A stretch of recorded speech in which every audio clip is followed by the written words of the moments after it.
বিয়ের দিন তৈরি হওয়ার সময় মেয়েটি তার জাদুই আয়নায় 10 বছর পরের দৃশ্য দেখতে পায়, কিন্তু সেই ভবিষ্যতে তার কষ্টের সীমানা ছিল না। কিভাবে জাদুই আয়নার সাহায্যে মেয়েটি নিজের ভবিষ্যৎ বদলাবে, সেই নিয়ে ভীষণ ইন্টারেস্টিং হিস্টোরিক্যাল একটা ড্রামা আজকে এক্সপ্লেন করব। তাহলে চলো শুরু করা যাক। আর শুরু করার আগে তোমরা কিন্তু সাবস্ক্রাইব করতে একদম ভুলো না। ড্রামার প্রথম দৃশ্যে আমরা আমাদের প্রধান চরিত্র রায়াকে দেখতে পাই, এবং আমরা দেখতে পাই যে সেই দিন তার বিয়ে ছিল এবং সে বিয়ের জন্যই তৈরি হচ্ছিল। রায়ার সাথে আমরা তার সবচেয়ে বিশ্বস্ত কর্মচারী লুসিয়াকেও দেখতে পাই। এবার লুসিয়া তো তখনই বলে যে ম্যাডাম, কিছুক্ষণ পরই আপনার বিয়ে হতে চলেছে। আপনার হবু স্বামী ফ্লয়েড পড়াশোনা শেষ করেই একদিনও আর অপেক্ষা করেনি, আপনাকে সঙ্গে সঙ্গে প্রপোজ করেছে। সত্যিই আপনাদের কাপলটা কত ভালো। এবং রায়া তো তখনই বলে যে লুসিয়া, তুমিও চিন্তা করো না, আমি তোমার জন্য খুব ভালো একজন স্বামী খুঁজে দেব। এবার লুসিয়া তো তখনই রায়াকে সাজিয়ে দিতে সাহায্য করছিল, কিন্তু সে রায়ার চুলের কাঁটাটি তার মাথায় পড়াতে গিয়ে ভেঙে ফেলে। এবার লুসিয়া তো সঙ্গে সঙ্গে রায়ার কাছে ক্ষমা চায় এবং রায়া তাকে বলে যে কোনো ব্যাপার না, তুমি গিয়ে আর একটা নিয়ে আসো। এবার লুসিয়া তো সেই ঘর থেকে বেরিয়ে যায়, এবং তখনই রায়ার আয়নায় কিছু শব্দ ফুটে ওঠে, এবং সেখানে লেখা ছিল যে লুসিয়া প্রেগনেন্ট এবং লুসিয়া ফ্লয়েডের সন্তানের মা হতে চলেছে, অর্থাৎ রায়ার হবু স্বামীর সন্তানের মা হতে চলেছে। রায়া মনে মনে বলে ওঠে যে এই আয়নাটাতে এইসব বাজে কথা কে লিখলো। আমি লুসিয়াকে ছোটবেলা থেকে জানি, ও আমার বোনের মতো, ওরা আমার পিছনে আমাকে ঠকাবে, এটা হতেই পারে না। এবং তখনই সেই আয়নার মধ্যে থেকে ফিসফিস করে কিছু শব্দ ভেসে আসে, এবং সেই আয়নার মধ্যে রায়া নিজেকে দেখতে পায়, যেখানে কিনা তার দুর্দশার সীমা ছিল না।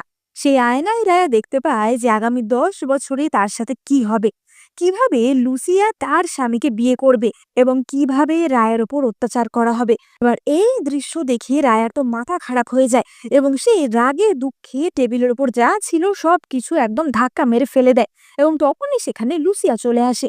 লুসিয়া বলে যে কি হয়েছে, কিছু কি সমস্যা হয়েছে? এবং রায়া তো লুসিয়ার উপর প্রথমে প্রচন্ড রাগ করতে যাচ্ছিল, কিন্তু রায়া বলে যে লুসিয়া, আজকে তো বিয়ের দিন, বাড়িতে অনেক কাজ আছে, তুমি এখান থেকে চলে যাও। এই বলে রায়া আবারও আয়নাটা তুলে নেয়, এবং আমরা দেখতে পাই যে লুসিয়া রায়ার ঘর থেকে বেরিয়ে যায়। এবং লুসিয়া মনে মনে ভাবে যে রায়া, আমরা দুজনেই এক পিতার সন্তান, তারপরেও তুমি রাজকুমারী হয়ে সারা জীবন মজা করে কাটালে, আর আমাকে চাকরানি হয়ে থাকতে হলো, এটা আমি মেনে নেব না। এবার আমরা লুসিয়ার ছোটবেলার দৃশ্য দেখতে পাই। আমরা দেখতে পাই যে লুসিয়া একদিন ছোটবেলায় রায়ার বাবা অর্থাৎ ডিউক শু এর কিছু কথা শুনে নিয়েছিল। ডিউক শু তখন তার স্ত্রীকে বলছিল যে দেখো, একটা তো ভুল হয়েই গেছে, এখন এই ছোট বাচ্চাটাকে আমরা কোথায় রাখি বলো? তার চেয়ে ভালো লুসিয়াকে আমরা আমাদের বাড়িতেই থাকতে দিই, ও না হয় বাড়ির চাকরানি হয়েই থাকবে। অর্থাৎ আমরা বুঝতে পারি যে লুসিয়া আসলে রায়ার বাবারই অবৈধ সন্তান ছিল। লুসিয়া তো মনে মনে ভাবে যে রায়া, তোমার যা আছে সব আমি কেড়ে নেব। ওদিকে রায়া ততক্ষণে আবারও সেই আয়নায় নিজের ভবিষ্যৎ দেখে, যেখানে কিনা ভবিষ্যতের রায়া তাকে সবকিছু বলে। সে বলে যে আমাকে দিনে 300 ঘা করে চাবুক মারা হয়, আমার উপর অত্যাচারের কোনো সীমানা নেই। এবার রায়া তো বলে ওঠে যে কিন্তু কি করে এটা সম্ভব, ফ্লয়েডদের পরিবারের তেমন কোনো ক্ষমতা নেই, আমি একজন রাজকুমারী, যদি ফ্লয়েড আমাকে ছেড়েও দেয় বা অন্য বিয়েও করে, তাহলেও আমার উপর অত্যাচার এরকম কি করে সম্ভব? এবং তখনই ভবিষ্যতের রায়া তাকে বলে যে কারণ তোমার পরিবারকে ওরা ধ্বংস করে দিয়েছে, তোমার বাবা মা, তোমাদের বাড়ির যতজন লোক ছিল তাদের সকলকেই ওরা মেরে ফেলেছে, আর এই সব কিছু লুসিয়ার জন্যই হয়েছে। এবার রায়া তো তখনই বলে যে কিন্তু তোমার কথা আমি বিশ্বাস করব কিভাবে? এবং আয়নার রায়া তখনই বলে ওঠে যে আজকে দুপুর ঠিক 3টের সময় একটা পাগলা ঘোড়া তোমার উপর আক্রমণ করবে, তখনই তোমার হবু স্বামী ফ্লয়েড তোমাকে না বাঁচিয়ে লুসিয়াকে বাঁচাবে, তখনই তুমি বুঝতে পারবে যে আমার কথা সত্যি না মিথ্যে।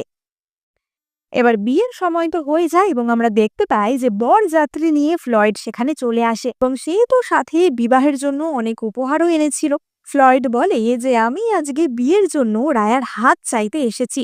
এবার সকলেই তো আলোচনা করতে থাকে যে ফ্লয়েড কত পড়াশোনায় ভালো, সে ভবিষ্যতে একজন ইম্পেরিয়াল অফিসার হতে চলেছে। কিন্তু রায়া তো ভাবছিল অন্য কথা। রায়া ভাবছিল যে আয়নায় যা দেখেছে সেগুলো কি সব সত্যি, নাকি কেবলই সেগুলো তার কোনো মনের কল্পনা ছিল। এবার রায়া তো ঘড়ির দিকে তাকিয়ে ভাবছিল যে কখন 3টে বাজবে, এবং 3টে বাজতেই রায়া দেখে যে একটা কালো পাগল ঘোড়া তাদের বাড়ির মধ্যে ঢুকে পড়ে, এবং সে সোজা রায়ার দিকেই ছুটে আসছিল। লুসিয়া তো একদম রায়ার পাশেই দাঁড়িয়েছিল, এবং তখনই ফ্লয়েড তাদের দিকে এগিয়ে যায়, কিন্তু সে রায়াকে না বাঁচিয়ে বাঁচায় লুসিয়াকে। কারণ যতই হোক লুসিয়া তো তার সন্তানের মা হতে চলেছিল। এবার পাগল ঘোড়াটি তো রায়ার উপর প্রায় ঝাঁপিয়ে পড়তেই যাচ্ছিল, কিন্তু তখনই সেখানে অপর এক হ্যান্ডসাম ব্যক্তি আসে, এবং সেই রাজকুমার রায়াকে বাঁচিয়ে নেয়। এবার এই ঘটনা দেখে সবাই তো অবাক হয়ে যায় যে এই আবার কেমন স্বামী যে নিজের স্ত্রীকে না বাঁচিয়ে বাড়ির চাকরানিকে বাঁচায়। এবং রায়া বুঝতে পারে যে আয়নায় সে যেগুলো দেখেছিল সেগুলো একদম সত্যি ছিল। এবার তখনই তো ফ্লয়েড এসে বলে যে রায়া, তুমি কিছু মনে করো না, আসলে ঘোড়া ছুটছিল বলে ওই ধুলো আমার চোখে চলে গেছিল, তাই আমি বুঝতে পারিনি যে কোনটা তুমি আর কোনটা লুসিয়া।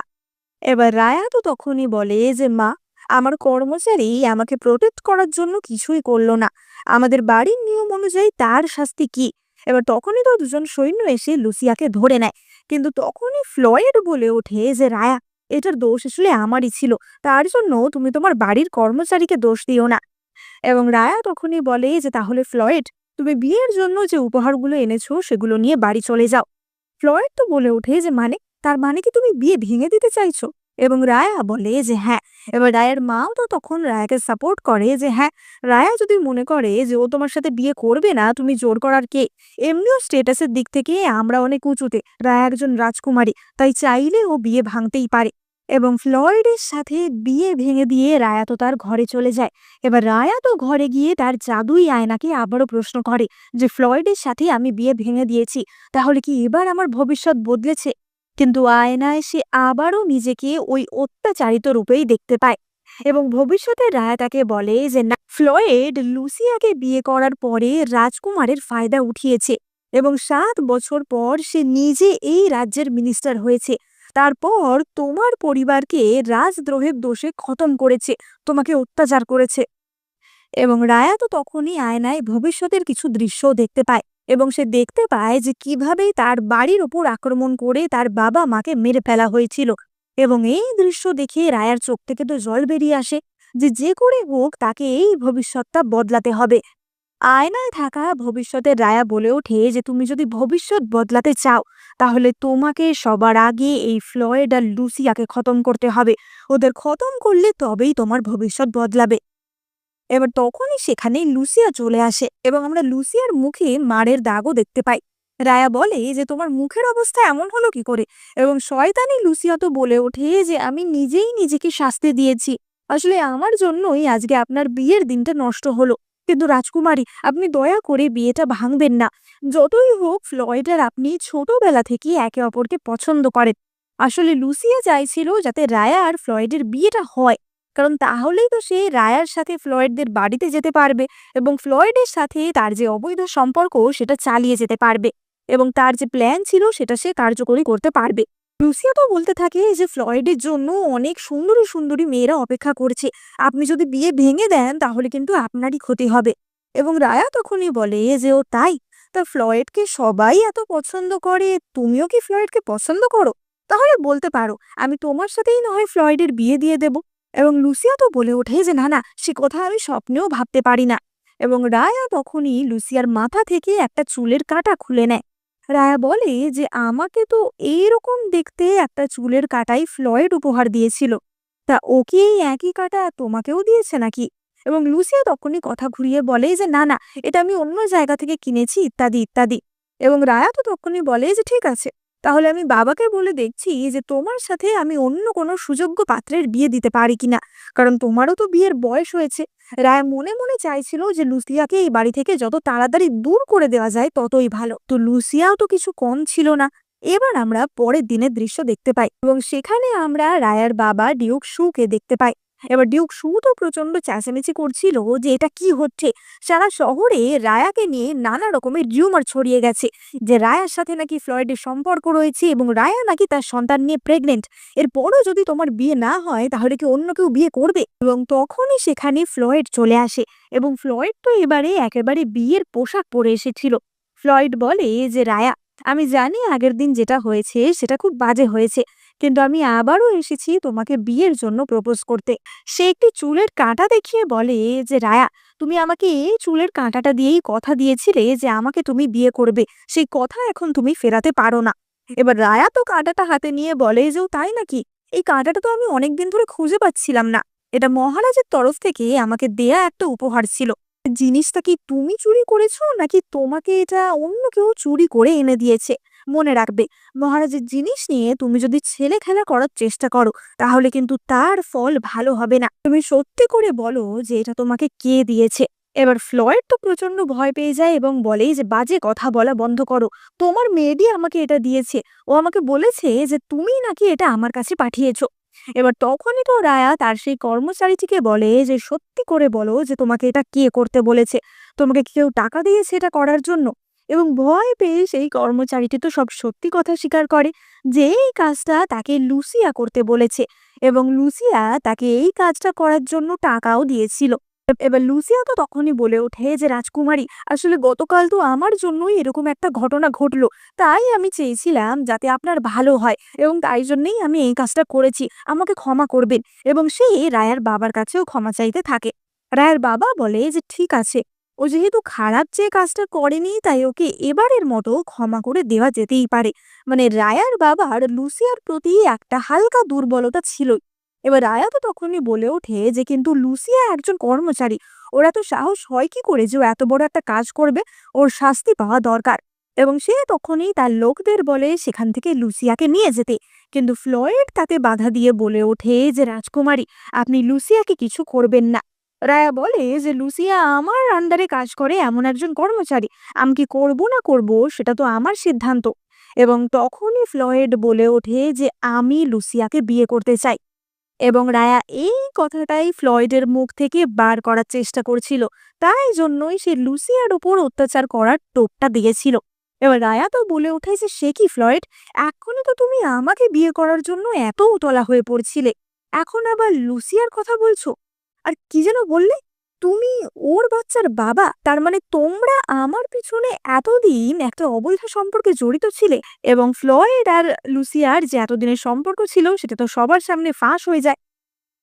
রায়া বলে যে ঠিক আছে, তোমাদের বিয়ে আমি মঞ্জুর করছি, কিন্তু মনে রাখবে আজকের পর থেকে আমাদের পরিবারের সাথে তোমাদের আর কোনো সম্পর্ক নেই। এবার সেই রাতেই ফ্লয়েড তো লুসিয়াকে বিয়ে করে তাদের বাড়ি থেকে নিয়ে যায়। এবার সকলেই তো হাসাহাসি করছিল যে এ তো বিয়ে হওয়ার কথা ছিল রাজকুমারীর সাথে, আর সেখানে কিনা বাড়ির ঝিয়ের সাথে এর বিয়ে হয়েছে। এটা কি করে সম্ভব? এবার পালকিতে বসে লুসিয়াকে নিয়ে ফ্লয়েড তো তার নিজের বাড়ির উদ্দেশ্যে রওনা হয়। এবং তখনই যেতে যেতে লুসিয়া ফ্লয়েডকে বলে যে, ফ্লয়েড, আমি কি তোমাকে বিপদে ফেললাম? তুমি রাজকুমারীকে বিয়ে করতে না পারলে শক্তিশালী কি করে হবে? তাহলে তোমার স্বপ্নগুলোর কি হবে? এবং ফ্লয়েড বলে যে কোনো ব্যাপার না, রায়াকে বিয়ে করা ছাড়াও শক্তিশালী হওয়ার আরো অনেক অপশন আছে, তুমি কোনো চিন্তা করো না। এবার পালকি নিয়ে বিয়ের বাজনা বাজাতে বাজাতে ফ্লয়েড তো তার নিজের বাড়ির সামনে আসে, যেখানে আমরা ফ্লয়েডের মাকে দেখতে পাই। এবার ফ্লয়েডের মা তো অত্যন্ত গর্বিত এবং খুশি ছিল যে তার ছেলে রাজকুমারীকে বিয়ে করে আনছে এবং তাদের পরিবারের স্টেটাস এখন আরো বেড়ে যাবে। এবং এই খুশিতে তার অন্যান্য আত্মীয়রা তো তাকে নানা রকমের গিফটও দিচ্ছিল। এবং তখনই সেখানে ফ্লয়েড তার নতুন বউকে নিয়ে আসে, কিন্তু তার পাশে পাশে আসে রাজকুমারী রায়া। এবং রায়া ফ্লয়েডের মাকে কংগ্রাচুলেশনস জানায়। এবার ফ্লয়েডের মা তো অবাক হয়ে যায় যে রাজকুমারী যদি এখানে, তাহলে বিয়েটা কার সাথে হয়েছে? এদিকে বিয়ের বাজনা তো উদ্দাম জোরে বাজছে, অন্যদিকে ফ্লয়েডের মা জানতে পেরেছে যে ফ্লয়েডের সাথে তাদের বাড়ির চাকরানির বিয়ে হয়েছে। এবং এই কথা শুনে ফ্লয়েডের মায়ের তো মাথা খারাপ হয়ে যায়। রায়া বলে যে আপনি যেটা শুনেছেন ঠিকই শুনেছেন, তবে লুসিয়া আমার বোনেরই মতো। এবার ফ্লয়েডের মা তো তাকে ঠাস করে এক চড় মারে এবং বলে যে তোমাকে আমি পাঠিয়েছিলাম রাজকুমারীকে বিয়ে করার জন্য, আর তুমি একটা ঝিকে বিয়ে করে এনেছো। এবার ফ্লয়েড তো তখনই বলে ওঠে যে মা, তুমি দয়া করে আমাদের সাথে এমনটা করো না। যতই হোক লুসিয়াকে আমি ভালোবাসি। লুসিয়া আমার সন্তানের মা হতে চলেছে। এবার এই কথা শুনে তার মা তো আরো রেগে যায় এবং সে লুসিয়াকেও ঠাস করে চড় মারে। এবার এই সব কথা বলে রায়া তো সেখান থেকে চলে যায়। এবং এতক্ষণ যারা ফ্লয়েডের মায়ের নানা রকম প্রশংসা করছিল, তার স্তাবকতা করছিল, তারা তো সবাই ফ্লয়েডের মাকে নিয়ে খিল্লি করতে থাকে। ফ্লয়েডের মা তো গান বাজনা বন্ধ করে হা হুতাশ করতে থাকে। ওদিকে রায়া বাড়ি ফিরে এসে তার জাদুই আয়নাকে আবারও জিজ্ঞাসা করে যে এবার তো আমি ফ্লয়েড আর লুসিয়ার বিয়েও দিয়ে দিয়েছি, তাহলে কি এবার আমি আমার ভবিষ্যৎ বদলাতে পেরেছি? কিন্তু রায়া দেখতে পায় যে তার ভবিষ্যৎ এখনো বদলায়নি, বরং আগের চেয়ে অনেক বেশি ভয়ঙ্কর হয়েছে। রায়াকে অত্যাচার করে একটি বড় কলসি বা পিপের মধ্যে ভরে রাখা হয়েছে, এবং ভবিষ্যতে রায়া তো তখনই বলে ওঠে যে তোমার জন্যই আজকে আমার এমন অবস্থা। এবার এই সময় রায়া বলে যে আমি কি করে এটা বদলাবো, কিন্তু আয়নার রায়া বলতে থাকে যে আমি জানি না তুমি কি করে এটা বদলাবে। এবং রায়া তখনই আয়নায় দেখতে পায় যে রায়াকে বাঁচাতে সেই আগের দিনের হ্যান্ডসাম রাজকুমারটি এসেছিল, অর্থাৎ রাজকুমার রোমান সেখানে এসেছিল। কিন্তু সে যতক্ষণে রায়াকে বাঁচাতে আসে ততক্ষণে রায়ার মৃত্যুই হয়ে গেছিল। এবং রায়া বুঝতে পারে যে আচ্ছা, তার মানে এই ফাঁদ থেকে বেরোনোর চাবিকাঠি হচ্ছে রাজকুমার রোমান। এবার রায়া তো পরের দিন গিয়ে তার বাবা মাকে বলে যে বাবা মা, আমি রাজকুমার রোমানকে বিয়ে করতে চাই। এবার রায়ার মা তো বলে ওঠে যে সে কি, আমি বুঝতে পারছি যে ফ্লয়েড এমনটা করেছে বলে তুমি কষ্টে আছো, তাই বলে তো তাড়াহুড়োতে কোনো সিদ্ধান্ত নিও না।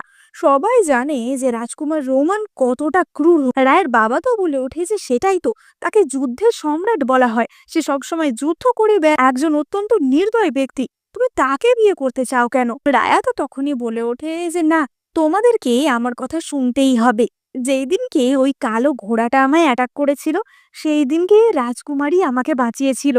প্রথম দেখাতেই আমি তাকে ভালোবেসে ফেলেছি, তাই আমি তাকে ছাড়া আর কাউকেই বিয়ে করব না। তাছাড়া ওনাকে নিয়ে আর্মিতে যে সমস্ত গুজব আছে আমার মনে হয় সেগুলো সত্যি না। আমার মনে হয় যে রাজকুমার মনের দিক থেকে খুবই ভালো একজন মানুষ। এবার এই শুনে রায়ের বাবা তো বলে যে ঠিক আছে, আমার মেয়ে যখন বলছে আমি নিশ্চয়ই রাজকুমারের সাথে কথা বলবো। এবার আমরা অপর দিকে রাজকুমার রোমানকে দেখতে পাই, এবং আমরা দেখতে পাই যে সে একটি সরাইখানায় বসে পান করছিল, এবং তার পাশের টেবিলে কিছু লোক রায়াকে নিয়ে নানা রকমের বাজে বাজে আলোচনা করছিল যে রায়া তো এমন একজন রাজকুমারী যার বিয়ে ভেঙে গেছে, নিশ্চয়ই ওর মধ্যে কিছু একটা গন্ডগোল রয়েছে, না হলে ওর স্বামী কি আর বাড়ির ঝিয়ের সাথে প্রেম করে? ও তো শুনছি মাথার চুল কামিয়ে মনাস্ট্রিতে চলে যাবে। এই সমস্ত আজে বাজে কথা শুনে রোমানের তো রাগ উঠে যাচ্ছিল, এবং রোমানের সাথে তার যে গার্ডটি ছিল সে তো বুঝতে পারে যে রাজকুমারের রাগ হচ্ছে, এবং সে তো গিয়ে লোকগুলোকে ভালো করে পিটুনি দেয়। এবার রোমান সেই সরাইখানা থেকে বেরিয়ে আসে, এবং সে কিছু দূর গিয়ে দেখতে পায় যে রায়া একটি রেস্টুরেন্টের বাইরের টেবিলে বসে আছে, এবং তারই পাশের টেবিলে বসে কিছু লোক রায়াকে নিয়ে বাজে বাজে আলোচনা করছে। সারা শহরেই বলতে গেলে রায়াকে নিয়ে নানা রকমের কথা উঠছিল, এবং তখনই তো রোমান গিয়ে সেই পাশের টেবিলে তার ছুরিটা ঠাঁই করে গুঁজে দেয়, এবং বলে যে এই টেবিলটা আমি বুক করেছি, সবাই এক্ষুনি এখান থেকে চলে যাও। এবার রোমান তো রায়াকে গিয়ে বলে যে তুমি কি প্রতিবাদ করতে জানো না? তোমার নামে এই সমস্ত মিথ্যে কথা বলা, এসব দেখলে তাদেরকে ধরে ধরে পেটাবে। এবং রায়া তখনই বলে যে পুরো শহরেই তো আমাকে নিয়ে এরকম কথা হচ্ছে, আমি কতজনকে পেটাবো বলো? এবার রোমান তো তখনই বলে যে ও, তাই জন্যই তুমি তোমার বাবাকে বলেছো আমার সাথে বিয়ের কথা, যাতে তুমি আমাকে বিয়ে করে লুসিয়ার থেকে আর ফ্লয়েডের থেকে বদলা নিতে পারো। এবং রায়া তখনই বলে যে তা তো কখনোই না, আসলে আপনার পরিবার এবং আমার পরিবারের স্টেটাসও মিলে যায়, এবং আমরা দুজন শক্তিশালী পরিবার থেকে বিলং করি, তাই আমাদের যদি বিয়ে হয় তাহলে সেটা খুবই ভালো হবে। এবার রোমান তো রায়াকে পছন্দ করতোই, কিন্তু রোমান তাও একটু ভাও খাচ্ছিল রায়ার মনোভাবটা বোঝার জন্য। এবং তখনই রায়া বলে ওঠে যে আসলে আগের দিন আপনি যেদিন আমাকে বাঁচিয়েছিলেন সেদিন থেকেই আপনাকে আমার ভীষণ ভালো লেগেছে, আমি তাই জন্যই আপনাকে বিয়ে করতে চাই। আপনি যদি না বাঁচাতেন তাহলে আমার যে কি হতো। সেই দিন আপনার এই বটুয়াটা পড়ে গেছিল, তাই সেটা আমি যত্ন করে রেখে দিয়েছি। এই বলে রায়া তো রোমানের বটুয়াটা তাকে ফেরত দেয়, এবং রোমানও তো মনে মনে খুব ইমোশনাল হয়ে পড়ে যে বাহ, তাহলে আমার ব্যাপারেও কেউ এতটা ভাবে। কিন্তু রোমান বাইরে বাইরে দেখায় যে আমি তো ভীষণই কঠোর একজন ব্যক্তি। এবার রায়া তখনই বলে যে রাজকুমার, কিন্তু আপনি একবার ভেবে নিন, আপনি সত্যিই আমাকে বিয়ে করতে চান তো? আমাকে নিয়ে শহরে এত গুজব রটছে, যদিও আমার তাতে কিছু আসে যায় না, কিন্তু তাতে আপনার রেপুটেশন নষ্ট হবে না তো? এবার রোমান তখনই তার গার্ডটিকে জিজ্ঞাসা করে যে এক্ষুনি খোঁজ নাও যে কে রায়ার নামে এই ধরনের গুজবগুলি রটাচ্ছে। এবং গার্ডটা বলে যে আমি তো এই ব্যাপারে খোঁজ নিয়েওছি, সেটা হচ্ছে ফ্লয়েডের স্ত্রী লুসিয়া। এবার রায়া তো মনে মনে জানতোই যেটা লুসিয়া করছে, কিন্তু কথাটা সে রোমানের কানে তুলে দেয়। তার ফলাফলটা আমরা পরের দিনই দেখতে পাই। পরের দিন রোমানের আন্ডারে যে সমস্ত ইম্পেরিয়াল বা রাজকীয় কর্মচারীরা কাজ করবে তাদেরকে ডাকা হয়, এবং সেখানে ফ্লয়েডও ছিল। এবার রোমান তাদের সবাইকে অ্যাসাইন করছিল যে কার কি কাজ বা কে কোন পদে কাজ করবে, কিন্তু রোমান তখনই ফ্লয়েডকে কাজ থেকে বার করে দেয়। এবার ফ্লয়েড তো বলতে থাকে যে এটা তো উচিত না, আমি কি দোষ করেছি যে আমাকে কাজ থেকে বার করে দেয়া হবে, আমি কিন্তু মহারাজের কাছে যাব। এবং তখনই রোমান বলে যে মহারাজের কাছে যাবে, যাও, আমি হচ্ছি রাজকুমার নিং, এবং আমি মহারাজের নিজের ভাইপো। তুমি আমাকে অফেন্ড করোনি ঠিকই, কিন্তু তুমি আমার হবু পত্নীকে অপমান করেছো, তার বদলা তো আমি নেবই। এবার ফ্লয়েড বলে উঠে যে হ্যাঁ, আপনার হবু পত্নী কে? এবং রোমান বলে যে আমার হবু পত্নী রায়া। এই বলে সে তো সেখান থেকে বেরিয়ে আসে। এবার অপরদিকে আমরা দেখতে পাই যে ফ্লয়েডের মা তো খুব খুশি মনে অপেক্ষা করছিল যে ফ্লয়েড আজ থেকে রাজকীয় চাকরিতে জয়েন করবে, তাদের পরিবারের মান সম্মান কতই না বেড়ে যাবে। এবং তখনই ফ্লয়েড সেখানে ফ্রাস্ট্রেটেড হয়ে চলে আসে। তার মা তাকে জিজ্ঞাসা করে যে কি ব্যাপার, তুমি কি তাহলে কাজ পেয়ে গেছো? এবং ফ্লয়েড তো টেবিলের সব খাবার দাবার উল্টে বলে যে না, আমাকে কাজ থেকে বার করে দেওয়া হয়েছে, কারণ আমার বস রাজকুমার রোমান হচ্ছে রায়ার হবু বর। এবার ফ্লয়েডের মতো বলে ওঠে যে ওই শয়তানি লুসিয়া, ওর জন্যই তোমার জীবনে একের পর এক খারাপ ঘটনা ঘটছে, কিন্তু তোমার এক্সামিনারদের মধ্যে একজনের স্ত্রীকে আমি চিনি, আমি তাকে বলবো তোমার হয়ে সুপারিশ করতে। এবার অপরদিকে আমরা দেখতে পাই লুসিয়াকে। সে তো এখন কর্মচারী থেকে ফ্লয়েডের স্ত্রী হয়ে গেছিল, এবং তার সাজগোজও একদম বদলে গেছিল। সে তো মনে মনে জানতো যে ফ্লয়েড আজকেই রাজকীয় কাজে যোগদান করছে, তাই তার গর্বের কোনো সীমানা ছিল না। এবার একটি রেস্টুরেন্টে তার সাথে রায়ার দেখা হয়ে যায়, এবং তখনই লুসিয়া বলে ওঠে যে রায়া, তুমি এখনো সন্ন্যাসিনী হয়ে যাওনি, তোমার এখনো মুখ আছে এই সমাজে দেখানোর মতো। এবং রায়া বলে যে এত সহজে তো আমি যাব না, ভাগ্যের চাকা কখন ঘোরে সেটা তো আমায় দেখতে হবে। এবার লুসিয়া তো নানাভাবে তাকে অপমান করছিল এবং তাকে নানা রকম বাজে কথা বলছিল, এমনকি লুসিয়া রায়াকে চড়ও মারতে যায়, কিন্তু রায়া তখনই তার হাত ধরে ধাক্কা দিয়ে তাকে ফেলে দেয়। ফলে লুসিয়া সিঁড়ি দিয়ে গড়িয়ে পড়ে যায়, এবং লুসিয়া গিয়ে পড়ে সেই এক্সামিনারের স্ত্রীর ঘাড়ে, যার মাধ্যমে ফ্লয়েডের মা তার কাজ হাসিল করার চেষ্টা করছিল। এবার সেই মহিলার ঘাড়ে পড়ে গিয়েও লুসিয়ার অ্যাটিটিউড তো কমে না, কারণ লুসিয়া জানতো না যে ফ্লয়েডের চাকরি তো গেছে। এবং লুসিয়ার অ্যাটিটিউড দেখে সেই মহিলা তো রেগে মেগে সেখান থেকে চলে যায়, এবং ফ্লয়েডের মা তো আবারও লুসিয়াকে ঠাস ঠাস করে চড় মারে যে তোমার জন্যই এইসব হয়েছে, ফ্লয়েড কোনো রাজকীয় চাকরি পায়নি, এবং ওকে চাকরি থেকে বার করেছে রাজকুমার রোমান, কি না রায়ার স্বামী হতে চলেছে, তোমার জন্যই ওরা আমার ছেলের ওপর রাগটা বার করলো। এবার লুসিয়াকে নিয়ে ফ্লয়েডের মা তো বাড়ি চলে আসে, এবং বাড়িতে এসেও ফ্লয়েডের মা লুসিয়াকে শাস্তি দিয়েছিল নীল ডাউন হয়ে বসে থাকার। এবার ততক্ষণে তো সেখানে ফ্লয়েড চলে আসে, এবং সে লুসিয়াকে উঠিয়ে বলে যে লুসিয়া, তুমি ঠিক আছো তো? এবং লুসিয়া বলে যে আমাকে ক্ষমা করে দিও, আমার জন্যই আজকে এত বড় সমস্যা তোমার হচ্ছে। কিন্তু ফ্লয়েড তো বলতে থাকে না না, তুমি আমার স্ত্রী, তুমি আমার কাছে ক্ষমা কেন চাইবে? তাহলে তুমি একসময় আমার প্রাণ বাঁচিয়েছিলে, সেই কথা আমি কোনোদিনও ভুলবো না। লুসিয়া তো তখনই বলে যে ফ্লয়েড, আমি জানি যে তুমি রায়াকে অনেকদিন ধরেই পছন্দ করো, তোমাদের মধ্যে কত ছোটবেলার সম্পর্ক, আমার জন্য তোমাদের বিয়েটা ভেঙে যাক সেটা আমি চাই না, আমি না হয় উপপত্নী হয়েই থাকবো, তুমি দয়া করে গিয়ে রায়াকে বিয়ে করো। এবার ফ্লয়েড তো বলে ওঠে যে কি, কিন্তু তাহলে তো তোমার অনেক কষ্ট লাগবে। এবং তখনই লুসিয়া বলে যে আমার কষ্ট লাগলেও কোনো ব্যাপার না, আমি তো তোমার ভালো চাই, রায়াকে বিয়ে করলে ও যদি তোমার বিরুদ্ধে এসব না করে আমি তাতেই অনেক খুশি। এবং ফ্লয়েড লুসিয়াকে জড়িয়ে ধরে বলে যে সত্যি, এরকম স্ত্রী যদি সবাই পেত তাহলে কতই না ভালো হতো। আসলে লুসিয়া ইচ্ছা করেই ফ্লয়েডকে এই কথা বলে, কারণ লুসিয়া চায়নি যে রায়ার সাথে রাজকুমার রোমানের বিয়ে হোক, কারণ তাহলে তো রায়া তাদের থেকে অনেক বেশি শক্তিশালী হয়ে যাবে, এবং লুসিয়ার সমস্ত প্ল্যান নষ্ট হয়ে যাবে। এবার অপরদিকে আমরা দেখতে পাই রায়াকে, এবং রায়ার অপর এক কর্মচারী জয়ী তাকে এসে বলে যে ম্যাডাম, ওই ফ্লয়েডের কোনো মান সম্মান নেই, ও আবারও আপনার সাথে দেখা করতে এসেছে। রায়া তো বলে যে ঠিক আছে চলো দেখে আসি যে ও কি বলছে। এবার ফ্লয়েড তো তখনই এসে বলে যে রায়া, আমি জানি যে তুমি এখনো আমাকে ভুলতে পারোনি, আমি কিন্তু এখনো তোমাকে বিয়ে করতে রাজি আছি, আমি তোমার জন্য উপহারও এনেছি, আমি জানি যে তুমি আমাকে জ্বালানোর জন্যই ওই রাজকুমারের সাথেই নাটকটা করছো, দেখো আমি তোমার জন্য কি সুন্দর ফাড়ের একটা পোশাক এনেছি। এবার রায়া তো তখনই বলে ওঠে যে আমি একজন রাজকুমারী, এইসব পোশাক আমার কাছে কিছুই না। এবং ফ্লয়েড বলে যে তুমি আমার উপর শুধু শুধু রাগ করছো, এবার জয়ী তো তখনই সেই পোশাক নিয়ে ছুঁড়ে ফেলে দেয় এবং বলে যে এসব সস্তা জিনিস নিয়ে আমার রাজকুমারীকে পটাবে ভেবেছো। এবং রায়া তো তাকে ঠাস করে এক চড় মারে। রায়া বলে যে তুমি আমার নাম ধরে আমায় ডাকছো কোন সাহসে? মনে রাখবে যে আমি হচ্ছি একজন রাজকুমারী এবং তুমি কেবলমাত্র একজন সাধারণ লোক। তোমার সাহস হয় কি করে? তুমি জানো না যে রাজকুমারের সাথে আমার বিয়ে ঠিক হয়ে গেছে? এবার ততক্ষণে তো সেখানে রাজকুমার রোমানও চলে আসে এবং সে ফ্লয়েডকে বলে যে এক্ষুনি এখান থেকে চলে যাও, তাহলে কিন্তু আমার কুকুরদের দিয়ে তোমায় খাওয়াবো।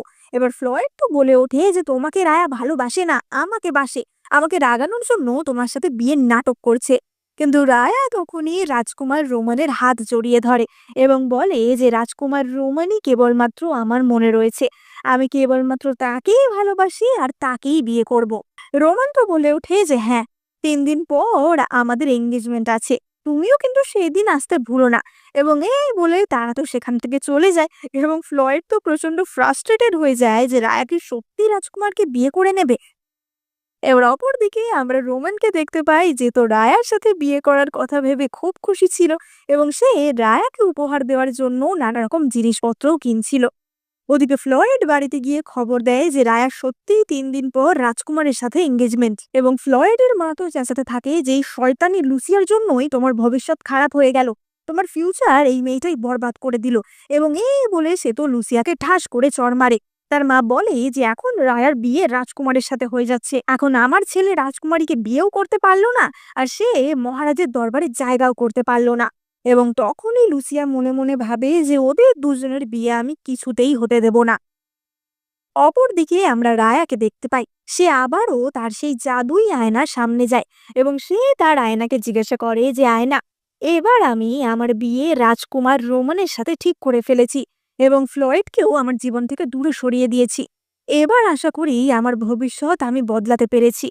কিন্তু তখনই আয়নায় আমরা রায়াকে দেখতে পাই এবং রায়াকে আমরা সেই কলসির মধ্যে অত্যাচারিত অবস্থায় দেখি এবং সেখানে আমরা দেখতে পাই লুসিয়াকে। লুসিয়া বলে যে রায়া, তুমি কি ভেবেছিলে যে তোমাকে রাজকুমার রোমান বাঁচাতে আসবে? কিন্তু সে তো কবেই যুদ্ধে মারা গেছে। এবং রায়া এই সিন দেখে বুঝতে পারে যে এখনো তার ভবিষ্যৎ বদলায়নি এবং রাজকুমার রোমানকে বিয়ে করার ফলে সে হয়তো রোমানকেও বিপদে ফেলতে চলেছে।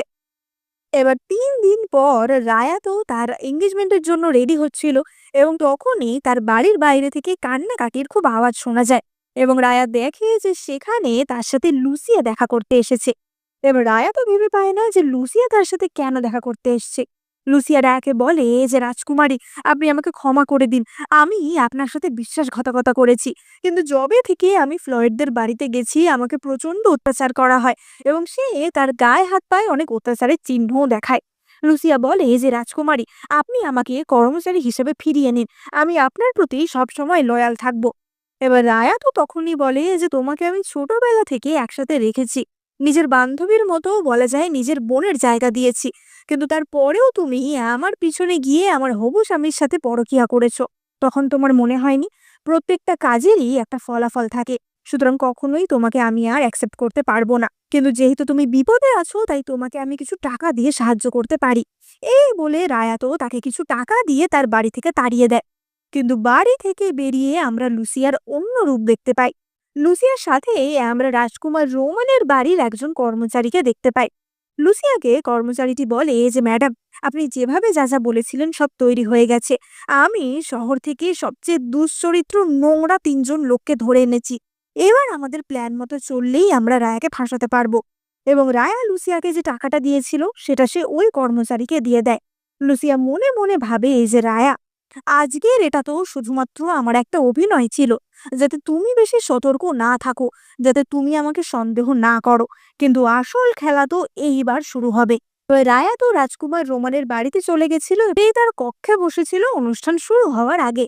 এবং তখনই সেখানে 2জন কর্মচারী আসে যারা বলে যে আমরা রাজকুমার রোমানের বাড়ির কর্মচারী এবং এঙ্গেজমেন্টের আগে কিছু প্রথা আছে যেগুলো আপনাকে পালন করতে হবে।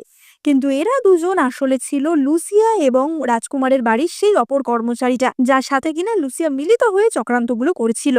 এবার রায়ার তো একটু সন্দেহ হয় যে কি এমন প্রথা যেগুলো সম্বন্ধে আমি জানি না, এমন তো কিছু আমি শুনিনি। এবং তখনই তারা বলে যে এই ওয়াইনটা আপনাকে এঙ্গেজমেন্ট শুরুর আগে খেতে হবে, আপনি যদি না মানেন তাহলে আমাদেরকে শাস্তি দেওয়া হবে। এবার রায়া তো বলে যে ঠিক আছে দাও, এবং তখনই তাকে একটা ওয়াইন পেশ করা হয়। রায়া তো বলে ওঠে যে এই ওয়াইনে যে বিষ নেই সেটার কি গ্যারান্টি। এবং তখনই লুসিয়া বলে যে আমরা কেন আপনাকে মিথ্যা বলবো, আপনার যদি কিছু হয় তাহলে তো আমাদেরই শাস্তি পেতে হবে। রায়া বলে যে আমার যদি কিছু হয়েই যায়, তারপর তুমি শাস্তি পেলে কি না পেলে তাতে আর আমার কি, তাই ওয়াইনটা তোমাকেই আগে খেতে হবে। এবার লুসিয়া তো তখনই মনে মনে ভাবে যে আমি জানতাম এমনটা হবে, তাই জন্য আমি ওষুধটা গ্লাসে রেখেছিলাম, ওয়াইনে না।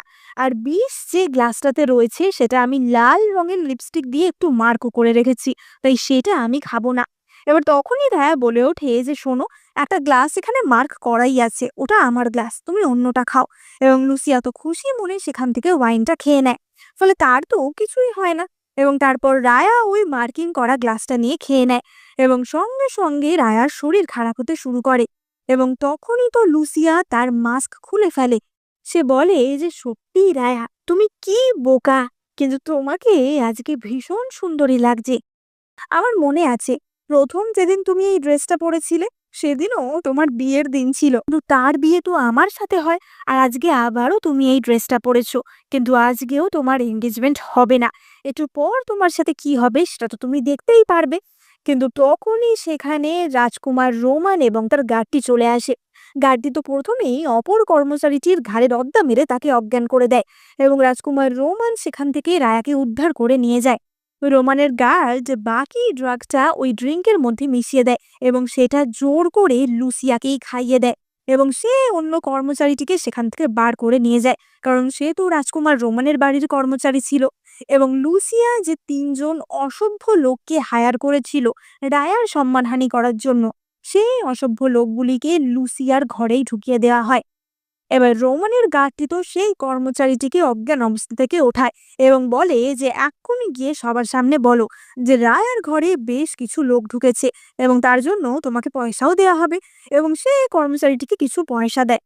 কিন্তু অপরদিকে আমরা দেখতে পাই যে রাজকুমার তো ততক্ষণে রায়াকে বাঁচিয়ে এনেছিল, এবং রাজকুমার তো চিন্তিত হয়ে রায়ার জন্য চিকিৎসক ডাকতে যাচ্ছিল। কিন্তু তখনই তো রায়া বলে ওঠে যে তার কিছুই হয়নি। এবার রাজকুমার রোমান তো প্রচন্ড রেগে যায় যে হ্যাঁ, এটা কোনো ইয়ার্কি করার জায়গা, তোমার জন্য আমি চিন্তায় মরে যাচ্ছিলাম, আর তুমি আমার সাথে মশকরা করছো। এবার রায়া তো বলে যে আমি তো শুধুই মজা করছিলাম। এবং রাজকুমারের রাগ ভাঙানোর জন্য রায়া তো তার কোলে বসে পড়ে, এবং রায়া তার রাগ ভাঙায়। এবং রোমান তো তখনই তাকে জিজ্ঞাসা করে যে কিন্তু তোমার ওই ড্রাগসটা নেওয়ার পরও কোনো রকম প্রভাব কি করে পড়লো না, তুমি কি তাহলে লুসিয়ার দেওয়া ড্রিঙ্কটা খাওনি? এবং রায়া তখনই বলে যে লুসিয়াকে আমি ছোটবেলা থেকে চিনি। ও কি ভেবেছিল যে ও একটা মাস্ক পরে আসবে আর আমি চিনতে পারবো না যে ওটা লুসিয়া? আমি প্রথমেই বুঝে গেছিলাম যে ওটা লুসিয়া। এবং তখনই আমি লক্ষ্য করি যে একটা গ্লাসে লাল রঙের মার্কিং দেওয়া আছে। আমি বুঝতে পারি যে তার মানে ওটাই হচ্ছে ওই বিষের গ্লাস। তাই আমি ওর অলক্ষ্যে মার্কিংটা চেঞ্জ করে দিই, এবং আমরা ফ্ল্যাশব্যাকে দেখতে পাই যে রায়া কিভাবে কাজটা করেছিল, এবং রায়াকে ফাঁসাতে গিয়ে লুসিয়া তো নিজেই ফেঁসে গেছিল। এবার অপরদিকে আমরা দেখতে পাই যে রাজকুমারীর রোমানের যে কর্মচারীটি ছিল, সেই মেয়েটি তো এসে সবার সামনে বলে যে রাজকুমারী রায়া একটি ঘরের মধ্যে রয়েছে, এবং সেখানে কতগুলি লোককে দেখা গেছে। এবার এই কথা শুনে সবাই তো প্রচন্ড চমকে যায়। সেখানে রায়ার মা বাবা ছিল, সেখানে রাজকুমারের বাবা অর্থাৎ রাজকুমার নিংও ছিল। রাজকুমার নিং তো বলতে থাকে যে এখন আমাদের বাড়িতে এত গেস্ট, আমার ছেলের সাথে তোমাদের মেয়ের বিয়ে হবে, আর তোমার মেয়ে এমন করছে। এবং তারা সবাই তাড়াতাড়ি রায়ার ঘরের সামনে আসে, এবং ততক্ষণে সেখানে ফ্লয়েড আর ফ্লয়েডের মাও চলে এসেছিল। এবং তারা তো নানা রকম অপমানজনক কথা বলতে থাকে যে সত্যিই রায়ার চরিত্রই খারাপ, তাই জন্যই ফ্লয়েড ওকে ছেড়েছিল, একদম ঠিক সিদ্ধান্ত নিয়েছিল। এইসব কথা বলে তারা নানাভাবে রায়ের মাকেও অপমান করে। এবং রায়ের মা তো তখনই ফ্লয়েডের মাকে ঠাস করে এক চড় মারে। কিন্তু তখনই সেখানে রায়া হাজির হয়। এবার রায়াকে দেখে তার মা তো বুকে বল ফিরে পায়, এবং রায়ের মা বলে যে তুমি এখানে, তার মানে তুমি ঠিক আছো? আমি জানতাম যে আমার মেয়ে এরকম কিছু করবে না। রায়া বলে যে মা, তুমি কোনো চিন্তা করো না, আমি তো বলেছি যে আমি রোমানকে বিয়ে করব, আমি আমার স্বামীর সাথেই ছিলাম। এবার এই দৃশ্য দেখে বাকিরা, বিশেষ করে ফ্লয়েড আর ফ্লয়েডের মা তো ভীষণ অবাক হয়ে যায়। রোমান বলে যে তাড়াতাড়ি তোমরা এই ঘর খুলে দেখো এখানে কে আছে, আমি দেখতে চাই যে আমার এঙ্গেজমেন্টের দিনে এইসব ঝামেলা কে করছে। এবং তখনই ঘর থেকে বেরিয়ে আসে লুসিয়া, এবং আমরা দেখতে পাই যে লুসিয়ার তখন মিসক্যারেজ হয়ে গেছিল। এবার এই দৃশ্য দেখে ফ্লয়েড তো প্রচন্ড চিন্তিত হয়ে পড়ে এবং বলে যে আমি জানি রায়া এই সবটা করিয়েছে, কিন্তু তুমি কেন লুসিয়ার সাথে এমনটা করালে? রায়া বলে যে তুমি আমাকে না জিজ্ঞেস করে লুসিয়াকেই জিজ্ঞেস করো, লুসিয়া আমার ঘরে কি করছে আর ওর সাথে এমনটা হলোই বা কি করে? রায়া বলে যে লুসিয়া, ছোট থেকে তোমাকে আমি বোনের মতো দেখেছি, তাও বারবার তুমি আমাকে ফাঁসাতে কেন চাও, তুমি আমাকে মারতে কেন চাও? এবং তখনই লুসিয়া বলে যে আমি বলছি যে কেন চাই, কারণ তোমার জন্মের পর থেকেই আমার জীবনের কালো দিন শুরু হয়েছে। তোমার আর আমার হয়তো একই ভবিতব্য হওয়ার কথা ছিল, কিন্তু তা হয়নি। তুমি রাজকুমারী হয়ে সব রকমের আনন্দ উপভোগ করেছো, আর আমাকে আমাকে চাকরানি হয়ে সবকিছু সহ্য করতে হয়েছে।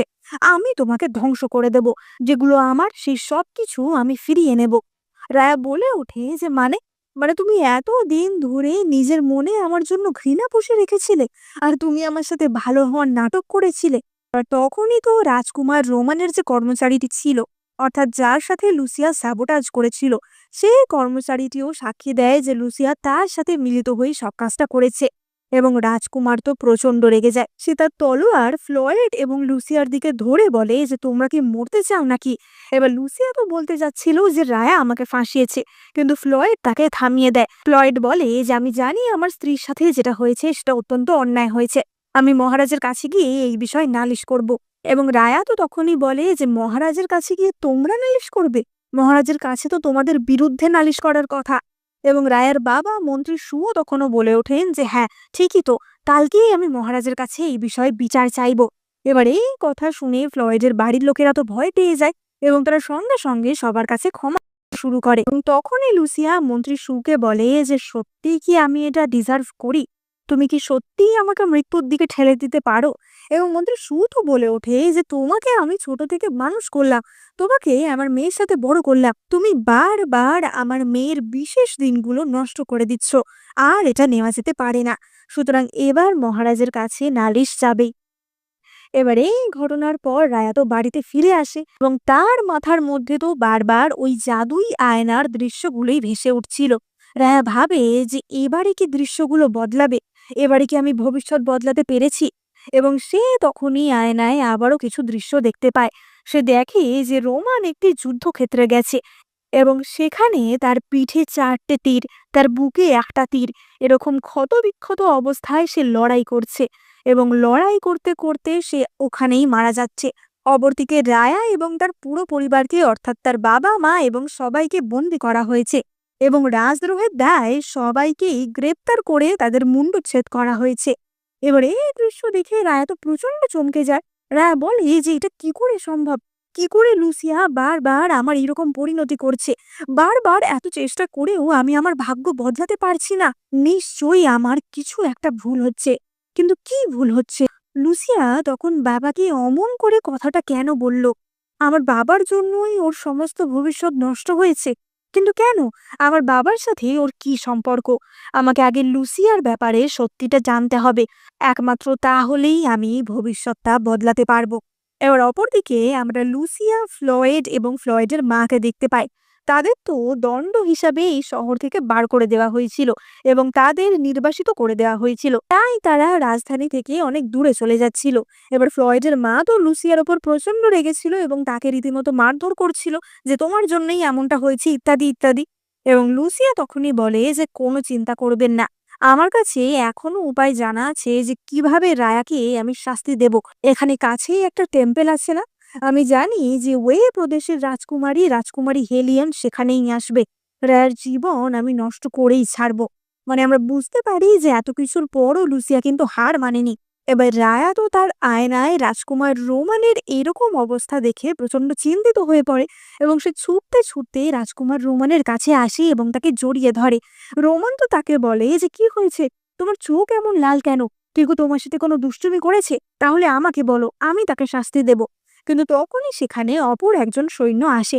সৈন্যটি বলে যে রাজকুমার, ওই প্রদেশ থেকে রাজকুমারী হেলিয়ান আমাদের প্রদেশে এসেছিল, কিন্তু তাকে কিডন্যাপ করে নেওয়া হয়েছে। চিংচং এর কাছে যে মন্দিরটি রয়েছে সেখান থেকেই সে কিডন্যাপ হয়ে গেছে। মন্ত্রী সু সেখানে গেছে, কিন্তু রাজকুমারীর প্রদেশের লোকজনেরা আমাদের বিরুদ্ধে প্রচন্ড ঝামেলা করছে। তারা বলতে চাইছে যে আমরা ইচ্ছা করে রাজকুমারীকে কিডন্যাপ করেছি, আপনিও তাড়াতাড়ি সেখানে চলুন। এবার এই কথা শুনে রাজকুমার রোমান তো সঙ্গে সঙ্গে সেই দিকে বেরিয়ে পড়ে, এবং তখনই রায়ের মনে সন্দেহ হয়। তার সন্দেহ হয় যে নিশ্চয়ই এটা লুসিয়ারই কোনো চাল, কারণ তারাও তো নির্বাসনের জন্য ওই চিংচং এর দিকেই গেছিল। সুতরাং নিশ্চয়ই সে কিছু গন্ডগোল করেছে। লুসিয়া রোমানের কাছে গিয়ে বলে যে আমিও তোমার সঙ্গে যাব। রোমান তো সঙ্গে সঙ্গে লুসিয়াকে ঘোড়ায় তুলে নেয় এবং তারা সেই মন্দিরটিতে গিয়ে পৌঁছায়। এবার সেখানে আমরা ওই প্রদেশের কিছু লোককে দেখতে পাই, এবং সেখানে আমরা রায়ার বাবা মন্ত্রী সুকেও দেখতে পাই। ওই প্রদেশের লোকজনেরা তো রায়ার বাবার উপর হম্বিতম্বি করছিল যে তোমাদের রাজ্যের লোকেরাই আমাদের রাজকুমারীকে কিডন্যাপ করেছে, তোমরা আমাদের রাজ্যকে হারানোর জন্য এইসব করছো।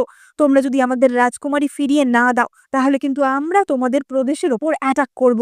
এবং তখনই সেখানে রাজকুমার রোমান এবং রায়াও চলে আসে।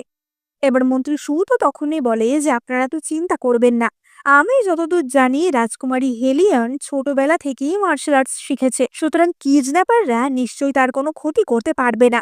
আমরা আমাদের সর্বোচ্চ সেনাবাহিনী দিয়ে রাজকুমারীকে এখনই খুঁজে বার করার চেষ্টা করছি। ওদিকে ওই প্রদেশের লোকজনেরা তো চেঁচাতে থাকে যে না, আমরা জানি যে তোমরা পুরোটা প্ল্যান করে করিয়েছো, এক্ষুনি রাজকুমারী ফেরত দাও, না হলে তোমাদের সাম্রাজ্য আমরা ভেঙে গুড়িয়ে দেব। এবার রোমান তো তখনই এসে বলে যে কি, আমাদের সাম্রাজ্য ভেঙে দেবে?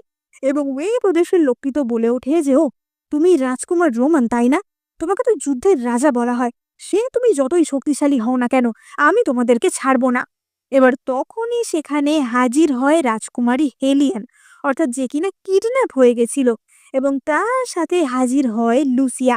এবার লুসিয়াকে দেখেই তো সবাই বলে ওঠে যে এই মেয়েটাই রাজকুমারীকে কিডন্যাপ করেছে, একে তো এক্ষুনি শাস্তি দেওয়া দরকার, একে এক্ষুনি কারাগারে বন্দি করতে হবে। কিন্তু হেলিয়ান তখনই বলে যে থামো তোমরা, ও আমাকে কিডন্যাপ করেনি, ও আমাকে প্রাণে বাঁচিয়েছে। এবার রায়া তো আস্তে আস্তে বুঝতে পারছিল যে লুসিয়ার প্ল্যানটা কি। এবার হেলিয়ান তখনই বলে যে এই মেয়েটা নিজের জীবনের বাজি রেখে আমাকে বাঁচিয়েছে। এবার আমরা রাজকুমারীর কথা থেকে জানতে পারি যে কি হয়েছিল। রাজকুমারী বলে যে যখন তাকে কিডন্যাপাররা ঘোড়ার গাড়ি করে নিয়ে যাচ্ছিল, তখনই লুসিয়া সেখানে আসে, এবং লুসিয়ার কাছে রাজকুমারীর মাথার কাঁটাটা ছিল। লুসিয়া বলে যে রাজকুমারী, আমি এটা দেখে বুঝতে পেরেছি যে আপনাকে কোন দিকে নিয়ে যাওয়া হচ্ছে, আমি আপনাকে বাঁচিয়ে এখান থেকে নিয়ে যাব। এবার সে যখন রাজকুমারীর হাত খুলে তাকে নিয়ে যাচ্ছিল, তখনই সেই কিডন্যাপাররা তাদের ওপর আক্রমণ করে। এবার রাজকুমারী তো মার্শাল আর্টসে পারদর্শী ছিল, কিন্তু লুসিয়া তো সেটা ছিল না। এই লুসিয়ার পেটে তলোয়ারের আঘাত লাগে, কিন্তু আমরা বুঝতে পারি যে তলোয়ারের আঘাতটা এমনি এমনি লাগেনি, লুসিয়া নিজেই যেচে পেটে তলোয়ারের আঘাতটা লাগিয়েছিল। এবার হেলিয়ান তো তখনই সেই লোকগুলোকে সেখানেই মেরে ফেলে, এবং হেলিয়ান ভাবে যে নিশ্চয়ই লুসিয়া তাকে বাঁচাতে গিয়েই এত বড় একটা আঘাত পেয়েছে। হেলিয়ান বলে ওঠে যে আজ থেকে লুসিয়া আর ফ্লয়েডের যা শাস্তি ছিল সব মাফ হলো। আজ থেকে ওরা আমার সাম্রাজ্যের অতিথি, এবং ওদেরকে আমি রাজকীয় সম্মান দিয়েই রাখবো। এবার সঙ্গে সঙ্গে তো ডিক্রিও এসে যায় যে এখন থেকে লুসিয়া আর ফ্লয়েড হবে রাজকুমারী হেলিয়ানের অতিথি। ফলে তাদের যে নির্বাসনে পাঠানো হয়েছিল সেটা ক্যান্সেল হয়ে যায়, এবং তাদের রাজকীয় অতিথি হিসেবে ট্রিট করা হয়। মানে লুসিয়া যে প্ল্যানটা করেছিল সেটা আস্তে আস্তে সাকসেসফুল হচ্ছিল। এবার আমরা ফ্ল্যাশব্যাকে দেখতে পাই যে এই কাজটা লুসিয়া কি করে করেছিল। লুসিয়া বলে যে যেদিনকে সে কিনা রায়াকে ফাঁসাতে গেছিল, অর্থাৎ রায়ার সাথে রোমানের এঙ্গেজমেন্টের দিন, সেদিন সে মন্ত্রী নিং এবং মন্ত্রী সুয়ের মধ্যে কিছু কথাবার্তা শুনে নিয়েছিল। তখনই সে জানতে পেরেছিল যে ওই প্রদেশের রাজকুমারী হেলিয়ান এখানে আসবে, এবং তাই জন্যই রায়া নিজেই কিছু লোককে কাজে লাগিয়েছিল রাজকুমারীকে কিডন্যাপ করার জন্য, এবং সে রাজকুমারীকে ওই কিডন্যাপারদের হাত থেকে বাঁচানোর অভিনয় করে। মানে পুরো ব্যাপারটাই তার সাজানো ঘটনা ছিল, এবং সে নিজে গিয়েই যেচে ওই তলোয়ারের বাড়ি খেয়েছিল। এবার যেহেতু ওই জায়গায় যে সমস্ত লোকেরা ছিল সবাইকে তো রাজকুমারী হেলিয়ান মেরেই দিয়েছিল, তাই জন্য কোনো প্রমাণও ছিল না যে কাজটা লুসিয়া করেছে। এবার আমরা মহারাজের রাজসভা দৃশ্য দেখতে পাই, এবং আমরা দেখতে পাই যে রাজকুমারী হেলিয়ানকে ওয়েলকাম জানানোর জন্য বেশ ভালোই নাচা গানার ব্যবস্থা করা হয়েছিল। যাই হোক, এইসবের পর রাজকুমারী হেলিয়ন তো মহারাজকে বলে যে মহারাজ, আমার প্রাণ বাঁচিয়েছে লুসিয়া, তাই আমি চাই যে আপনি ওদের কোনোভাবে পুরস্কৃত করুন। এবং মহারাজ বলেন যে নিশ্চয়ই। এবং তিনি লুসিয়াকে সাহসিকতার জন্য গোল্ড মেডেল দেওয়ার কথা বলেন। এবং ফ্লয়েডের যে চাকরিটা চলে গেছিল সেটাও তিনি ফ্লয়েডকে ফিরিয়ে দেন। এবার হেলিয়ন তো তখনই বলে ওঠে যে মহারাজ, যারা সাহসিকতার পরিচয় দিয়েছে তাদের তো পুরস্কার দেওয়া হলো, কিন্তু এই ঘটনার জন্য যারা দোষী ছিল তাদেরকে এবার শাস্তি দেওয়ার পালা। আমার মনে হয় যে মন্ত্রী সুই এই কিডন্যাপিং এর কাজটা করিয়েছিল। যখন মন্ত্রী সুয়ের সাথে আমাদের প্রদেশের লোকেদের কথা হচ্ছিল, তখন মন্ত্রী সু একদমই ভালো আচরণ করেনি, যার ফলাফল হিসেবে কিন্তু আমাদের দুই প্রদেশের মধ্যে যুদ্ধ লেগে যেতে পারত। এবার মহারাজারা তখনই বলে ওঠে যে না না, মন্ত্রী সু ইচ্ছা করে কিছুই করেনি, এটা আসলে অ্যাক্সিডেন্টাল একটা ব্যাপার। কিন্তু তখনই লুসিয়া সেখানে মহারাজের সামনে এগিয়ে আসে এবং লুসিয়া বলে যে মহারাজ, আমি মন্ত্রী সুয়ের এগেনস্টে কমপ্লেন করতে চাই। মন্ত্রী সু আমাদের দেশের শত্রুদের সাথে যোগাযোগ করেছে এবং সে আমাদের দেশের বিরুদ্ধে ষড়যন্ত্র করছে। এবার বাকি মন্ত্রীরা তো বলতে থাকে যে এটা কি করে সম্ভব। কেউ কেউ আবার বলে যে আরে, লুসিয়া তো ওদের বাড়িরই চাকর ছিল, হতেও পারে লুসিয়া কিছু জানে। এবং এই নিয়ে নানা রকম কথাবার্তা চলছিল।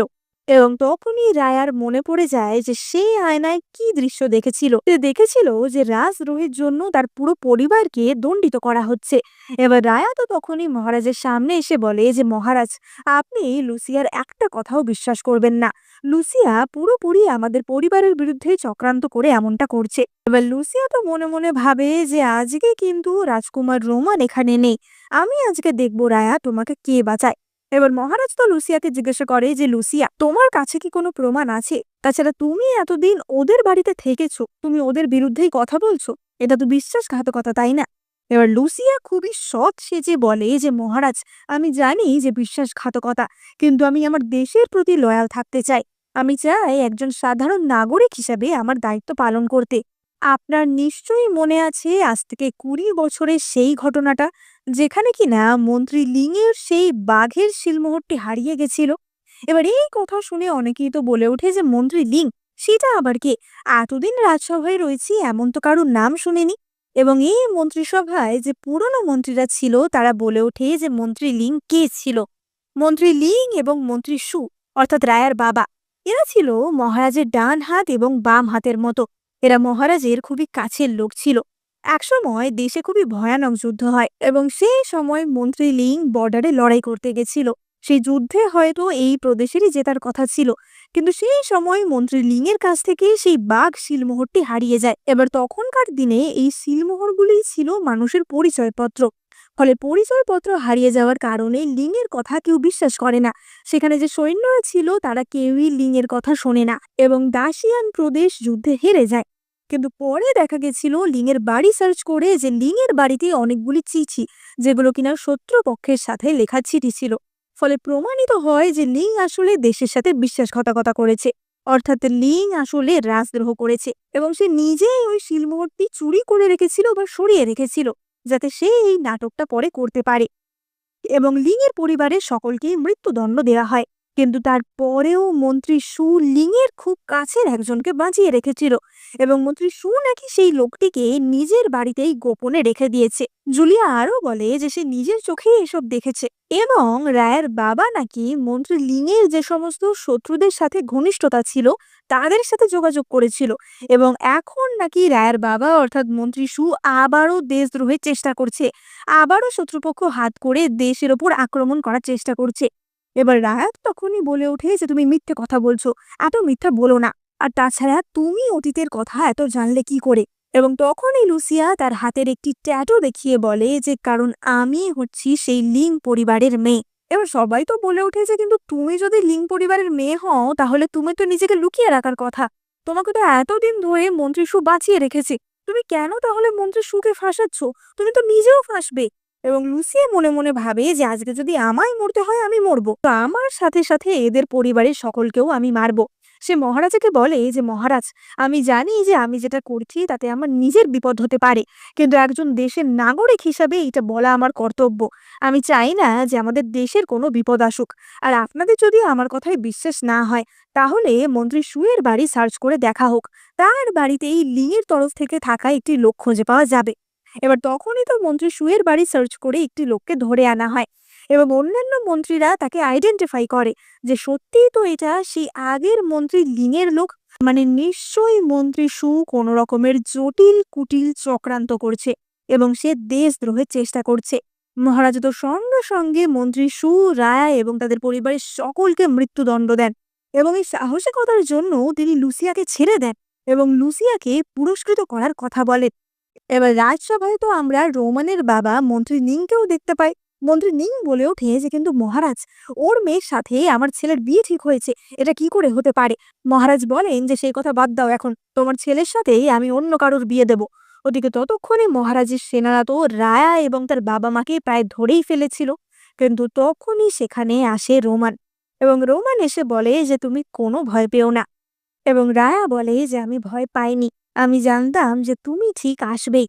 ওদিকে রাজকুমার রোমনের বাবা তো চেঁচাচ্ছিল যে মহারাজ, আপনি এমনটা করতে পারেন না, একটা ভালো বৌমা পাওয়া আজকের দিনে ভীষণ কঠিন, আমার ছেলে একটা বউ পেয়েছে তাকেও আপনি মেরে দিতে চাইছেন।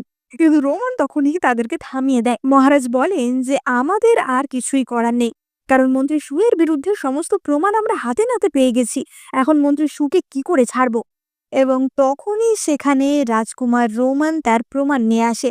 রাজকুমার রোমান বলে যে মন্ত্রী লিংয়ের সাথে যেটা হয়েছিল 20 বছর আগে সেটা অন্যায় ছিল, তাকে ফাঁসানো হয়েছিল, সে কোনো রাজদ্রোহ করেনি। এবার তখনই তো রাজকুমার রোমান কিছু চিঠি দেখায় এবং চিঠি দুটির হাতের লেখা একদম সেমই ছিল। রাজকুমার রোমান বলে যে এই দুটি চিঠির মধ্যে একটি লিখেছিল মন্ত্রী লিং এবং অপর চিঠিটি হচ্ছে যে যখন সে দেশদ্রোহ করেছিল তার প্রমাণস্বরূপ যে চিঠি পাওয়া গেছিল সেটি। রাজকুমার রোমান বলে যে আপনি ভালো করে দেখলে বুঝবেন যে চিঠির হাতের লেখা একদম এক, কিন্তু চিঠি দুটো একই ব্যক্তি লেখেনি, কারণ চিঠির কথায় কিছু পার্থক্য রয়েছে।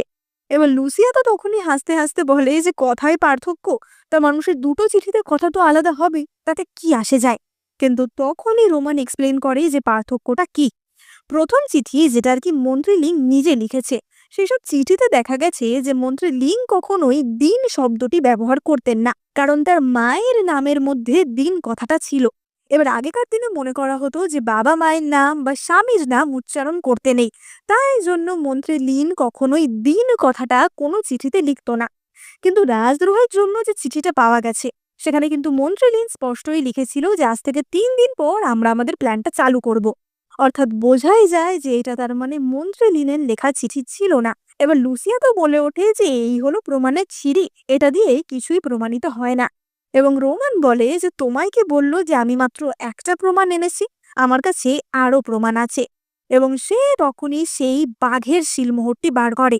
রোমান বলে যে বেশ কিছুদিন আগে আমি আমাদের জাস্টিস ডিপার্টমেন্টের কিছু পুরনো কাগজপত্র দেখছিলাম এবং সেখানেই আমি এই কেসটার কথা জানতে পারি এবং তখন থেকেই আমার মাথার মধ্যে এই কেসটা ঘুরছিল, তাই জন্য আমি খোঁজ লাগাই এবং এই শিলমোহরটি একজন দেশদ্রোহীর কবর থেকে পাওয়া গেছে এবং সেটা অপর একজন মন্ত্রী ছিল এবং সেই মন্ত্রী লিংকে ফাঁসানোর জন্য এমনটা করেছিল। মন্ত্রী সু অর্থাৎ রায়ার বাবা সবসময় লিংকে বাঁচাতে চেয়েছিল, কিন্তু সে তো বাঁচাতে পারেনি, তাই জন্যই মন্ত্রী সু লিংয়ের ওই কাছের লোকটিকে এতদিন ধরে রেখেছিল, যাতে তার থেকে কিছু জেনে যদি মন্ত্রী সু আলটিমেটলি লিংয়ের নামের এই কলঙ্ক ঘোচাতে পারে।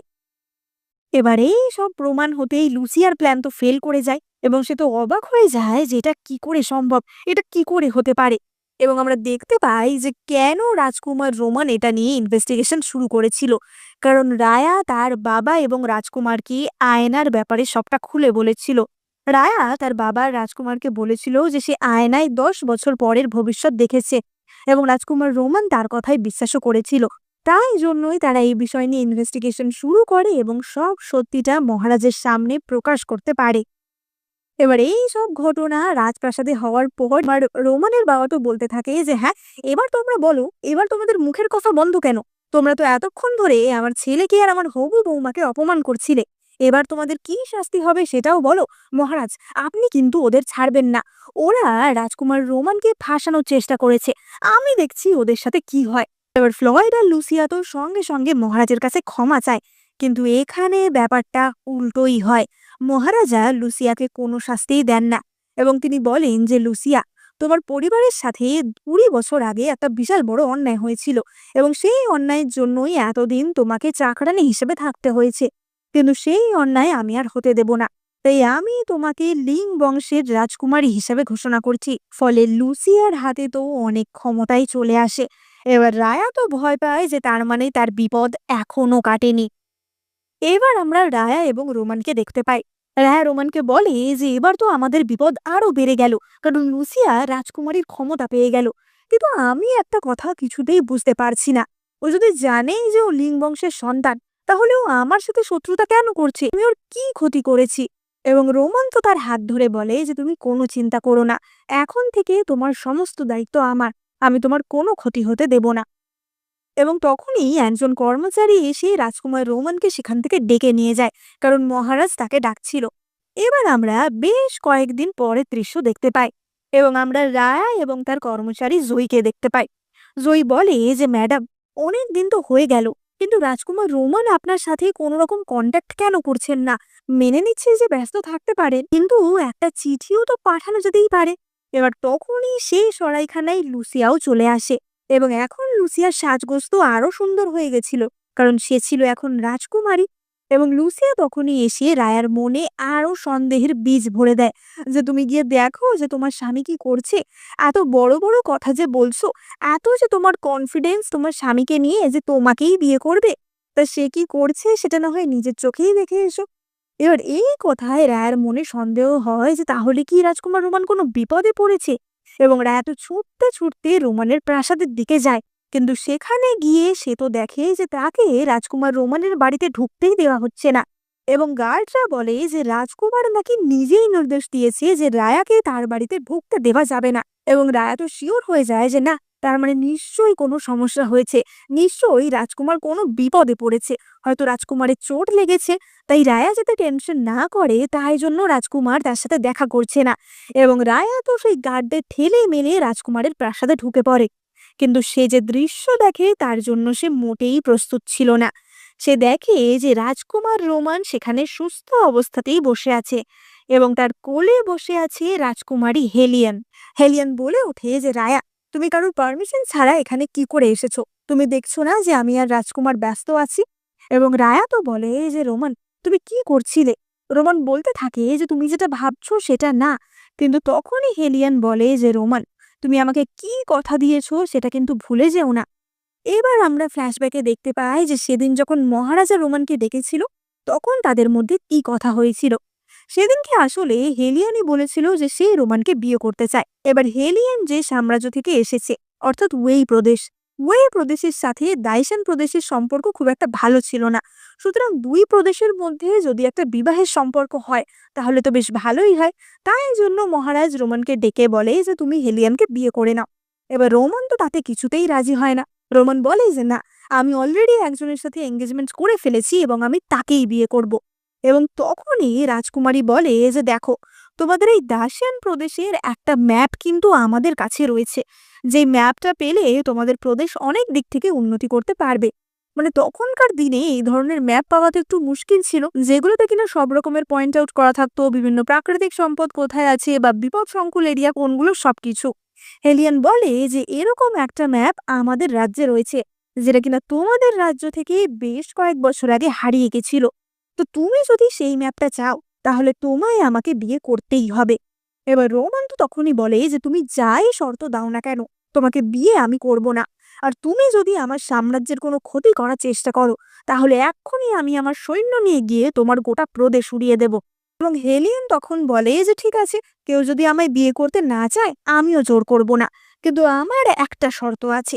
আমি যতদিন এই প্রদেশে থাকবো, আমি তো তোমার রাজ্যের অতিথি, তাই তুমি সবসময় আমার সাথে থাকবে এবং এই কদিন তুমি পার্সোনালি সবসময় আমায় সব জায়গায় নিয়ে যাবে এবং এই কদিন তুমি তোমার হবু বউয়ের সাথেও দেখা করবে না।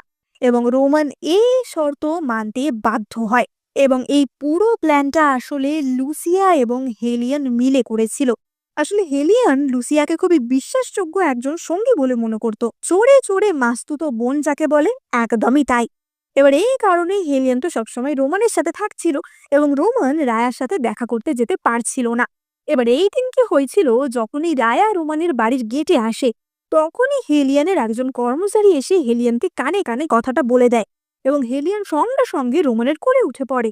ফলে রায়া সেই টাইমেই ঢোকে এবং সে পুরোপুরি ভাবে রোমানকে ভুল বোঝে। এবার রায়া তো সেখান থেকে বেরিয়ে আসে অপমানিত হয়ে, এবং সে মনে মনে ভাবে যে সত্যিই কি রোমান আমাকে ভুলে যাবে, ছেড়ে দেবে, নাকি এর মধ্যে অন্য কোনো ব্যাপার আছে। এবং তখনই আমরা দেখতে পাই যে বাজার এরিয়ায় মহারাজ একটা নোটিশ দেন, যেখানে বলা হয় যে রাজকুমার রোমানের সাথে রাজকুমারী হেলিয়ানের বিয়ে হবে। এবং এই নোটিশ দেখে রায়ার মন পুরোপুরি ভেঙে যায়। কিন্তু মহারাজ এমন নোটিশ কেন দিয়েছিল সেই রহস্যটা তো তোমরা একটু পরেই জানতে পারবে। এবার সেখানে তো লুসিয়াও ছিল, এবং লুসিয়া নানাভাবে রায়াকে অপমান করতে থাকে যে কি, যার প্রতি তোমার এত ভরসা ছিল তোমায় নাকি বিয়ে করবে, তার তো বিয়েই ঠিক হয়ে গেল, এবার তুমি কি করবে? তোমার তো এই নিয়ে 2বার বিয়ে ভেঙে গেল। এবং এই কথা ভেবে লুসিয়া তো মনে মনে ভীষণ খুশি হয়। লুসিয়া মনে মনে বলে যে দাঁড়াও রায়া, এখনো তো খেলা বাকি আছে, তোমার সবকিছু কেড়ে নিয়ে তবেই আমি শান্ত হব। এবার অপরদিকে আমরা রোমানকে দেখতে পাই।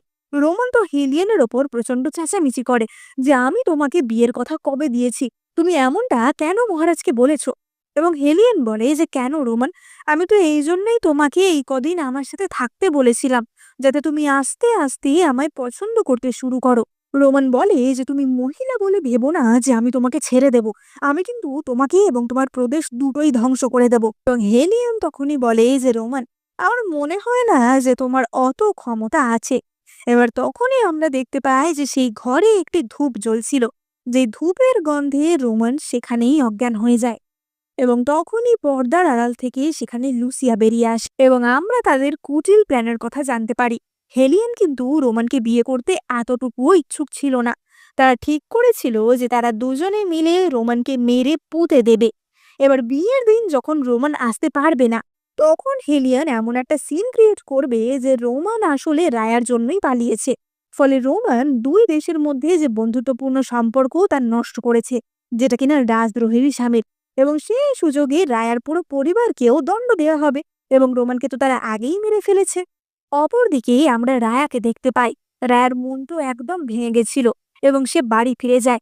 সে বাড়ি ফিরে গিয়ে তার সেই জাদুই আয়নার সামনে যায়, যে জাদুই আয়নায় সে কি ভবিষ্যৎ দেখতে পাবে।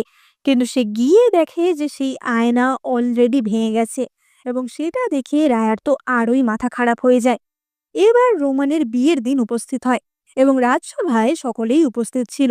সেখানে হেলিয়ান বউয়ের পোশাক পরে আসে। এবার বেশ কিছুক্ষণ হয়ে যায়, কিন্তু বরের তো কোনো দেখা নেই। ওই বলে ওঠে যে রোমান কোথায়, বর আসছে না কেন? কেউ কেউ তো বলে ওঠে যে ওর সাথে তো রাজকুমারী হেলিয়ানের জোর করে বিয়ে দেওয়া হচ্ছে, নিশ্চয়ই তাই জন্যই ও পালিয়েছে। এবং হেলিয়ান তখনই বলে যে মহারাজ, আপনি এইভাবে আমাকে অসম্মান করতে পারেন না। হেলিয়ান মনে মনে ভাবে যে ও আসবেই বা কোথা থেকে, ওকে তো আমরা কবর দিয়ে দিয়েছি। আমরা দেখতে পাই যে সে এবং লুসিয়া মিলে আগেই রোমানকে কবর দিয়ে দিয়েছিল। লুসিয়া হেলিয়ানের সাথে এই প্ল্যানটা করেছিল, যাতে হেলিয়ান এই সুযোগে দাসিয়ান প্রদেশকে কমজোর করে দিতে পারে। এবং যদি রোমান মারা যায়, তাহলে এই প্রদেশের একজন শক্তিশালী যোদ্ধাও মারা গেল। ফলে ওয়ে প্রদেশ খুব সহজেই এই রাজ্যকে নিজেদের কবজায় করে নেবে। এবার ওই প্রদেশের লোকেরা তো তখনই মহারাজের বিরুদ্ধে নানা রকম অভিযোগ আনতে শুরু করে, যে আপনারা আমাদের রাজকুমারীকে অপমান করছেন, আপনারা বলেছেন বিয়ের কথা দিয়েছেন, কিন্তু তারপরেও সে আসছে না কেন? এবার সকল মন্ত্রীরা তো বলতে থাকে যে মহারাজ, ওদের শান্ত করার একটাই উপায় আছে। রোমানের বাবা অর্থাৎ মন্ত্রী নিং এবং রায়ার বাবা অর্থাৎ মন্ত্রী সুয়ের পরিবারকে শাস্তি দেওয়া হোক। এদের শাস্তি দিলেই আমরা ওই প্রদেশের লোকদের শান্ত করতে পারবো। এবং হেলিয়ান তো তখনই বলে যে হ্যাঁ, এই কথাটা আমার বেশ পছন্দ হয়েছে, এই 2 পরিবারকে শাস্তি দেওয়া হোক। এবং মহারাজ বলে যে এক্ষুনি ওদেরকে অ্যারেস্ট করো। কিন্তু তখনই রায়া বলে যে দাঁড়াও, এবং সে বলে যে রাজকুমার, এবার তুমি বেরিয়ে আসো। এবং আমরা দেখতে পাই যে সেখানে রোমান এসে হাজির হয়। রোমানকে দেখেই হেলিয়ান তো ভূত দেখার মতো চমকে ওঠে, যে তুমি এখানে কি করে এলে? তুমি কি সত্যি এসেছো নাকি কোনো ভূত এটা? এবং রোমান বলে যে কি ব্যাপার, তুমি আমাকে ভয় পাচ্ছ কেন? আমি তোমার বর হব আজকে, আজ আমাদের বিয়ে, আমি না এসে থাকতে পারি? হেলিয়ান তো বলে ওঠে যে একদম আমার কাছে আসবে না, এবং সে তো রীতিমতো ভয় কাঁপছিল। এবং তখনই রোমান বলে যে তুমি এত ভয় পাচ্ছ কেন? তুমি কি আমাকে এখানে এক্সপেক্ট করোনি? কিন্তু কেন? কারণ তুমি কি আমাকে জীবন্ত কবর দিয়ে দিয়েছিলে তাই জন্য? এবার আমরা ফ্ল্যাশব্যাকে দেখতে পাই যে যখন রোমানকে সেই ধূপের গন্ধ শুকিয়ে অজ্ঞান করা হচ্ছিল, রোমান তখনই লুকিয়ে একটি ওষুধ খেয়ে নিয়েছিল।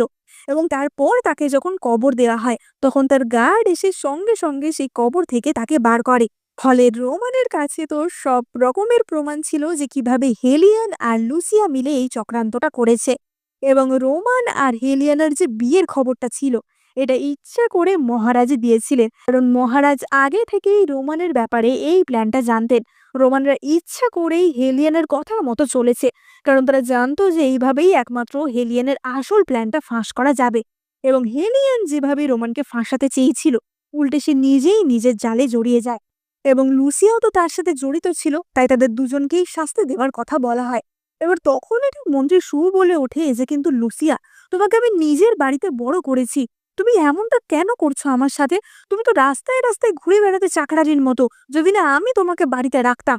এবং তখনই লুসিয়া বলে ওঠে যে, কারণ রায়ার জায়গায় তো আমার হওয়ার কথা ছিল। এবং রায়া তখনই বলে যে, লুসিয়া, তোমার মনে হয় কিছু একটা ভুল হচ্ছে। তুমি খুবই বুদ্ধিমান ঠিকই, কিন্তু তুমি আসলে কার সন্তান তুমি মনে হয় এখনো জানো না। আমি তোমাকে বলি, আমার বাবা তোমার বাবা নয়। লিং পরিবারকে যখন রাজদণ্ড দেওয়া হয়েছিল, তখন তোমার মা অলরেডি প্রেগনেন্ট ছিল অন্য একজনের বাচ্চা নিয়ে। এবং তোমার মা আমার বাবার কাছে সাহায্য চাইতে এসেছিল। একজন প্রেগনেন্ট মহিলাকে দেখিয়ে আমার বাবা না করতে পারেনি, তাই জন্য আমার বাবা তোমার মাকে আশ্রয় দেয়। তোমার মা ডেলিভারি দিতে গিয়েই মারা যায়, এবং তখন তোমার জন্ম হয়। তুমি এতদিন যে ভুল ধারণাটা নিয়ে বেঁচে এসেছো, সেটা পুরোপুরি ভুল। আমার বাবা সত্যিই তোমার উপর দয়া দেখিয়েছিল, তোমাকে ভালোবেসেছিল, কিন্তু তার প্রতিদান তুমি আমাদের পরিবারকে ধ্বংস করার মধ্যে দিয়ে দিলে। এবার হেলিয়ান তো তখনই নিজেকে বাঁচানোর জন্য বলতে থাকে যে, মহারাজ, এই রাজকুমার রোমানই হচ্ছে আসলে সবচেয়ে বড় শয়তান। ও আসলে আপনার জায়গা নিতে চায়, তাই জন্য ও এরকম শয়তানি করছে, আমাদের নামে মিথ্যে কথা বলছে। এবং মহারাজ তো তখনই বলে ওঠে যে, রাজকুমার রোমান সে শয়তানি কেন করবে? রাজকুমার রোমান কখনোই আমার বিরোধিতা করবে না, কারণ আমি অলরেডি আমার উইল বানিয়ে দিয়েই গেছি। আমি যখন এই শাসন কার্য থেকে সরে যাব, আমার পরবর্তী রাজা হবে রাজকুমার রোমান। এবার মন্ত্রিসভায় বাকিরা তো বলে ওঠে যে, রাজকুমার রোমান, কিন্তু সে তো আপনার ছেলে না, এইভাবে বংশ পরম্পরা বা ব্লাড লাইন তো আমরা নষ্ট করতে পারি না। এবং মহারাজ তখনই বলে যে, ব্লাড লাইন তো নষ্ট হবে না, কারণ রাজকুমার রোমান আমার নিজের ছেলে।